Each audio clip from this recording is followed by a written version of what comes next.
Así es, el verbicidio se llama esta columna que va a hablar de la necropolítica, ¿no? Porque decíamos al principio del programa que la necropolítica, de la que ya hemos por ahí hablado un poco o mencionado un poco en este programa, refiriéndonos a los que lucran con la muerte, no es un término nuevo, ni una figura nueva. El teórico más conocido y que incluso tiene un libro que se llama Necropolítica y con toda una descripción muy exhaustiva, es un camerunés, un filósofo camerunés, Achille Mbembe, que fue discípulo de Foucault, es filósofo recibido en la Sorbona y se convirtió en un especialista en asuntos postcoloniales, ahí me salió. Y efectivamente describe, tiene varios libros sobre necropolítica, además del que se llama específicamente así, en el que describe a la necropolítica básicamente como los gobiernos gobernados por fuerzas que se arrogan el derecho a matar, que se arrogan el derecho a exponer a otros a la muerte. Es decir, gobiernos que deciden quién vive y quién muere. A uno le viene a la cabeza que se muere el que se tenga que morir y por ahí algún paralelo encuentra. Uno de los rasgos inevitables de todos los gobiernos en los que se ejerció necropolítica, y podemos ver en el siglo pasado ejemplos, tal vez los ejemplos más extremos, ¿no?, de necropolítica, pensando en la Shoah, pensando en el fascismo de Mussolini, pero también el hecho de que el término lo haya desarrollado un filósofo de Camerún y que sea especialista en estudios postcoloniales, nos hace pensar que no solo la necropolítica se instala donde es evidente, donde hay cámaras de gas, donde hubo números precisos de gente que fue por una cuestión étnica, ideológica, mezclaron todo y que fueron 6 millones de personas destinadas a la muerte por la elección de un gobierno que estaba en el poder, sino regímenes coloniales que en ese África de la que no se nos habla nunca fueron muy frecuentes, y los que podían vivir eran los blancos y los que no importaba si morían o estaban destinados a la muerte eran los negros. Bueno, hasta ahí la necropolítica, cuya condición, dice Mbembe, indispensable, una de esas condiciones es el verbicidio, es decir, hay que matar el lenguaje, porque lo que ellos hacen no se puede decir. No, nadie ha enunciado desde el poder: ustedes viven y ustedes mueren. Te dicen otra cosa. Te dicen que importante es la educación, por ejemplo. O sea, te dicen cosas aceptables, te dicen cosas que son compartidas, pero les cambian completamente el sentido. Y sobre todo es la pérdida del valor de la palabra. No existe más el valor de la palabra. A mí me impresionó mucho, yendo a la red ahora, que haya mentido en las 2 conferencias de prensa que dio la semana pasada. La primera, cuando dijo que iba a recurrir a la Corte Suprema porque no quería acatar el decreto presidencial, estaba mintiendo, porque efectivamente apeló a la Corte Suprema, pero ya sabía que había un tribunal amigo que había recibido un amparo por parte de fundaciones, no sé si son más de una. La que yo conozco está formada por radicales pro, que pidieron ese amparo, y el tribunal, que pertenece a gente del PRO. Ayer circuló una foto de Laura Alonso diciendo acá con mis amigos, y estaba abrazada a uno de los jueces de ese tribunal. La red estaba al tanto de eso, de modo que fue una puesta en escena lo de voy a apelar a la Corte Suprema. Uno suponía que si recurría, mejor dicho, a la Corte Suprema, el lunes el decreto presidencial se iba a tener que cumplir porque la Corte Suprema no iba a trabajar un domingo, ni un sábado ni un domingo. Pero no, ya estaba en marcha el otro operativo del que Larreta no dijo nada. La segunda conferencia de prensa, que fue el domingo, ya, digamos, diciendo, bueno, no tengo más remedio que acatar la justicia, y acá hay un tribunal de la ciudad que me dice que el decreto presidencial no vale, así que hasta que se expida la Corte yo tengo que hacer cumplir lo que me dice la justicia. Bueno, todo eso también fue una puesta en escena, porque después nos enteramos, una puesta en escena en qué sentido.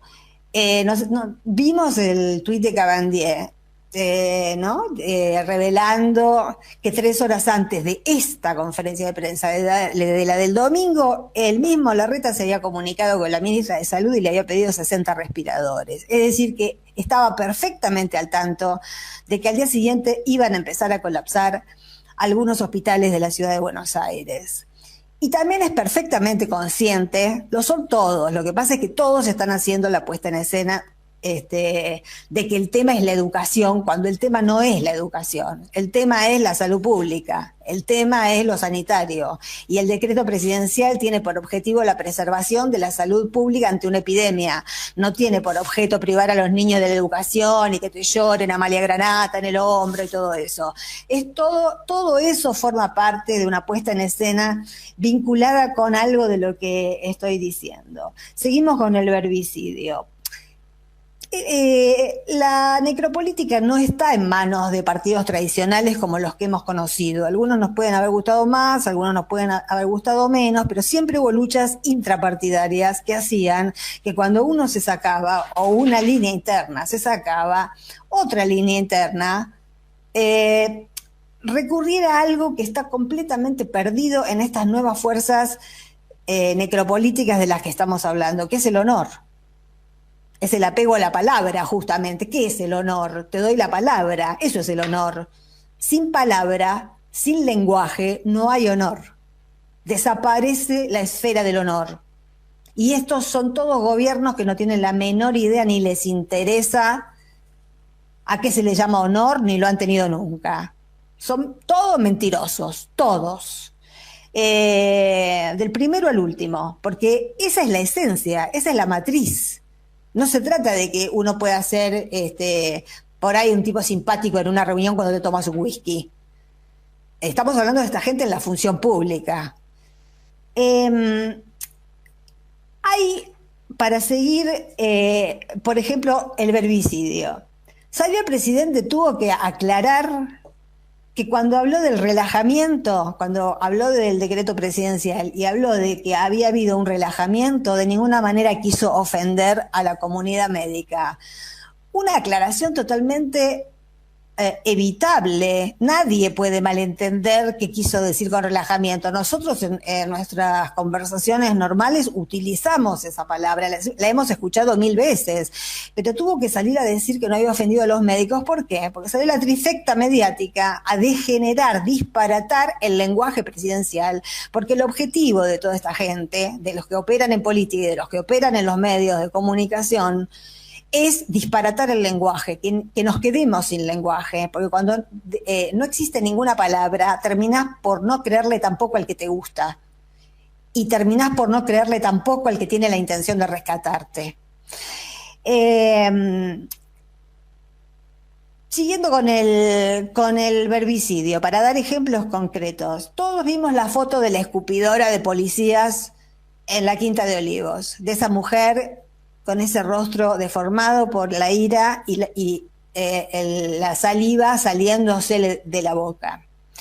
Atrás de esa mujer había un cartel en el que tal vez todo el mundo reparó en la saliva y por ahí el cartel no llamó tanto la atención. Pero el cartel decía, no es la B de la victoria, es la B de la venganza.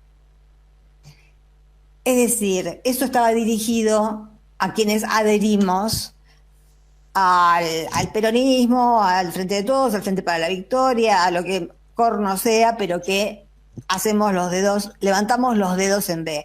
Y la verdad, eso por ejemplo, porque además el verbicidio no se limita a las palabras, el verbicidio tiene que ver con todos los textos, semiológicamente tiene que ver con todos los textos, pero ese texto que decía no era la B de la victoria, era la B de la venganza, y esa manifestación estaba provocada por un decreto que decía que se suspendían por 2 semanas las clases cuando se estaba comprobando que la ciudad, ya el hospital de clínicas no tiene camas, todo. Ayer murió una enfermera yendo de Cava a la provincia en un remis y no terminó de llegar a ninguna parte porque se murió en el remis. Es decir, el decreto tenía por objetivo parar eso. Sin embargo, estos hablan de que es una venganza. Para llegar a hablar de venganza, refiriéndose a este sector de la sociedad, te tuviste que morfar 40 años de ignorancia y de pérdida de memoria histórica, porque acá hubo familiares directos de gente secuestrada, desaparecida, torturada, tirada viva al río, que nunca pidió venganza. No hubo un solo acto de violencia en 40 años. No hubo un solo acto de venganza en 40 años. Nadie hizo justicia por mano propia. Todo lo que se estuvo pidiendo durante esos 40 años, 45 años, bueno, ya hace como 15 que tenemos justicia, pero durante los 30 años en los que no hubo justicia y hubo que bancarse el indulto de Menem, y todo lo que hubo que bancarse, fue tragado con bilis. Pero ningún loquito fue a poner ninguna bomba en la puerta de ningún asesino. Eso no lo registra la historia argentina. Entonces, que nos vengan ahora a hablar de venganza es una muestra de verbicidio.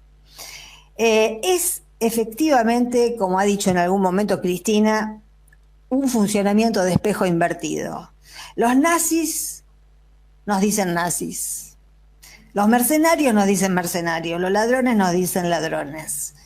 Así funciona la comunicación de la necropolítica, y yo creo que hay mucho en el presente actual argentino que tiende hacia dejarnos sin lenguaje, y lamentablemente la comunicación del gobierno, bien, gracias.